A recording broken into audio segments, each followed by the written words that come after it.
Hello everyone, আসসালামু আলাইকুম। কেমন আছো তোমরা? আশা করি সবাই ভালো আছো। আজকে আমি তোমাদের সাথে পরিচয় হব। আমি শাহিদা আক্তার। আমার বাড়ি টুঙ্গিবাড়ি, জেলা মুন্সিগঞ্জ। আমার বাবার বাড়ি হচ্ছে কালীগঞ্জ, কেরানীগঞ্জ, ঢাকা। এই যে তোমরা দেখছো, আমি বোরখা পরে রেডি হয়ে আছি, কারণ আজকে আমি ঢাকা যাব। আমাদের টুঙ্গিবাড়ি থেকে আমার বাবার বাড়ি যেতে মাত্র 2 ঘন্টা লাগে। আমরা সব সময় মোল্লাবাজার দিয়ে ঢাকা যাই। আজকে আমি রাতের বেলায় ঢাকা যাচ্ছি। এর আগে কখনো রাতের বেলায় আমি ঢাকা যাইনি। তো আলিফ আমাদের আগে বের হয়ে জুতা পরছে, কারণ ও তার বাবার সাথে গাড়ি আনতে যাবে। 5 মিনিট পর গাড়ি নিয়ে এসেছে।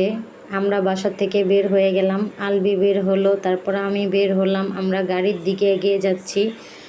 গাড়িটা সামনেই রাখা আছে। আমাদের বাড়িটা থানার পাশে, তাই থানার